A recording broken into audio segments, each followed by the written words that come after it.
Hello, this is Dr. Shuchi Singhal, working as Associate Professor at International School of Informatics and Management, Jaipur, Rajasthan. Today we are going to talk about accounting conventions. Accounting conventions are nothing but they are simple guidelines or traditions which one must follow while preparing the accounting statements. As per the definition, we can say that they are the customs or traditions which act as guide to the preparation of accounting statements.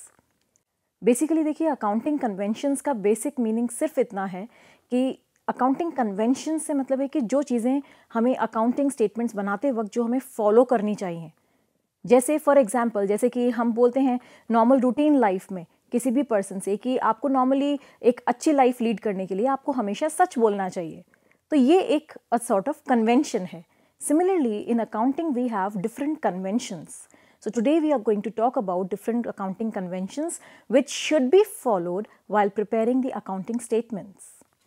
The first convention is convention of materiality. Materiality basically means, materiality का मतलब है importance. That means whatever is important should be included in the accounting statements. And whatever is not important or whatever is less important should not be included in accounting statements. So convention of materiality आपसे ये कहता है कि जो ज़रूरी है, जो बहुत इम्पॉर्टेंट है, उसे आप इंक्लूड करें और जो इम्पॉर्टेंट नहीं है उसे आप इंक्लूड ना करें अपने अकाउंटिंग स्टेटमेंट्स में. अकाउंटिंग स्टेटमेंट से मतलब profit and loss account and balance sheet. Convention of materiality में एक बेसिक जो प्रॉब्लम आती है वो ये कि आप ये कैसे डिसाइड करेंगे कि what is important and what is not important. तो इसको डिसाइड करने का सिंपल सा तरीका है, कोई भी इंफॉर्मेशन जो कि आपके स्टेक होल्डर्स के लिए, दैट मीन्स जो भी लोग कंपनी से जुड़े हुए हैं, जो कि आपके स्टेक होल्डर्स के लिए डिसीजन मेकिंग के लिए ज़रूरी है, उसे हम कहेंगे इम्पॉर्टेंट इन्फॉर्मेशन. और जो इन्फॉर्मेशन ज़रूरी नहीं है, दैट मीन्स ऐसी कोई भी इन्फॉर्मेशन जो कि इफ़ेक्ट नहीं डालती है उनके डिसीजन के ऊपर, उसे हम कहेंगे unimportant information. So in short, Convention of materiality says that whatever is important should be included in the accounting statements and whatever is immaterial, that is unimportant, should be avoided. Then we come on to the convention of consistency. Convention of consistency, as the name indicates, consistency means following the same rules and regulations year after year. That means जब आप accounting statements बनाते हैं, P&L balance sheet बनाते हैं, उस time आप जो भी मेथड्स, जो भी पॉलिसीज़ अकाउंटिंग रिलेटेड जो फॉलो करते हैं वो एक जैसे तरीके से ही फॉलो होनी चाहिए. बट इसका मतलब ये नहीं है कि अगर आप कभी चेंज करना चाहें पॉलिसीज़ को तो आप चेंज नहीं कर सकते.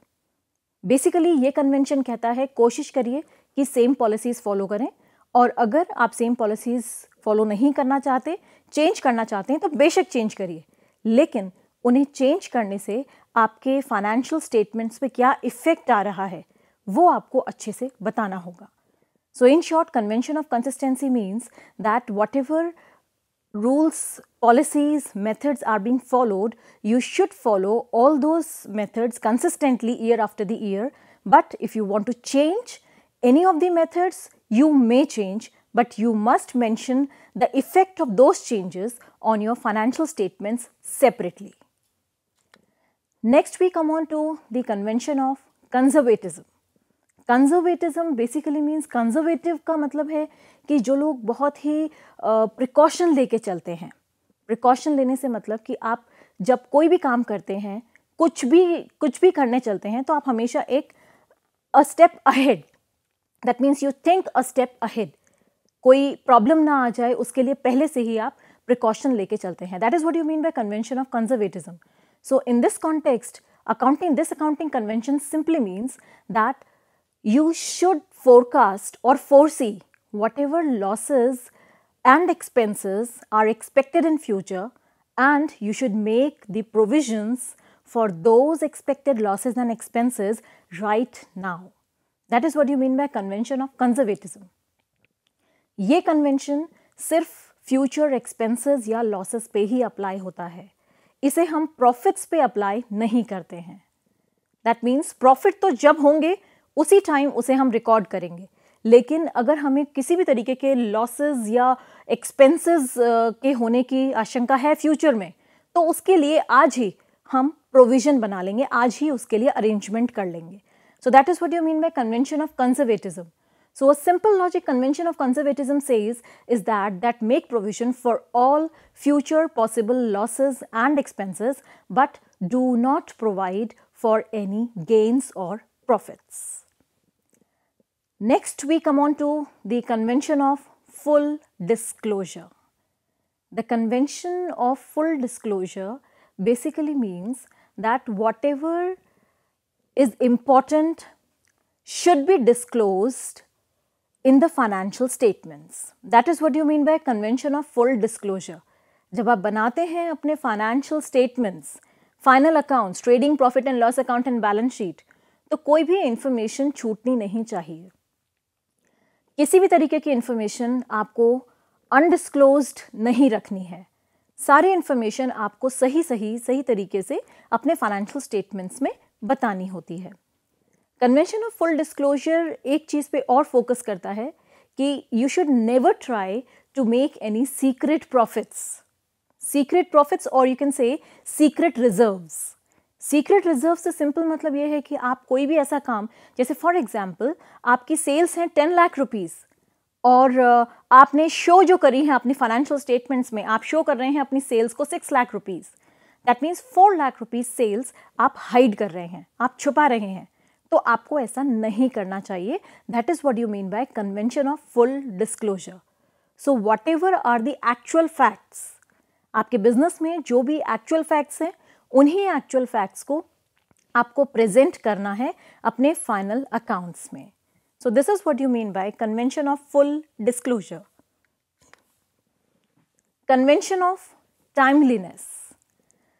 Convention of timeliness basically refers to that whatever statements you are going to prepare for your business should be prepared on time, because if they are not prepared on time, they will lose their utility and they will not be helpful in taking decisions. So convention of timeliness basically refers to that कि अब जो भी financial statement, जो भी final accounts आप prepare कर रहे हैं, trading profit and loss account and balance sheet, वो आपको टाइम से प्रिपेयर करने हैं.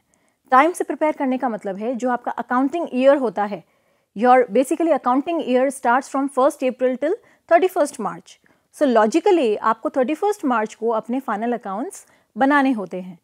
अगर आपने उनको बनाने में देर कर दी, बनाने में डिले कर दिया, सपोज आप उन्हें 2 महीने बाद बना रहे हैं, तो आपको जो भी डिसीजंस लेने होंगे, फॉर एग्जांपल आपको डिसीजन लेना है, जो बड़ी कंपनीज होती हैं उन्हें कितना प्रॉफिट अपने शेयर होल्डर्स को डिस्ट्रीब्यूट करना है, ये डिसीजन अगर उन्हें लेना है तो उन्हें on time, that means April में उन्हें अनाउंस करना होता है कि हम कितना प्रॉफिट डिस्ट्रीब्यूट करेंगे. लेकिन अगर आपके 2 महीने बाद बनेंगे फाइनल अकाउंट्स, तो आप उसे डिसाइड नहीं कर पाएंगे, या आपका ये जो डिसीजन है ये डिले हो जाएगा. 2 महीने बाद आप डिक्लेयर कर पाएंगे अपना dividend, that is the part of profit which is distributed to the share holders.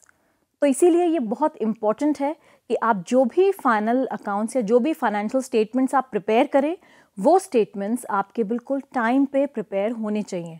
And time means that according at the end of the year, at the end of the accounting year, that is 31st March every year. So these are the important accounting conventions which basically leads to that one must follow these conventions while preparing the financial statements. तो इसीलिए आपको कोशिश करनी चाहिए कि आप जब भी अपने फाइनल अकाउंट्स बनाते हैं तो उस टाइम पे आप इन कन्वेंशंस को फॉलो करें.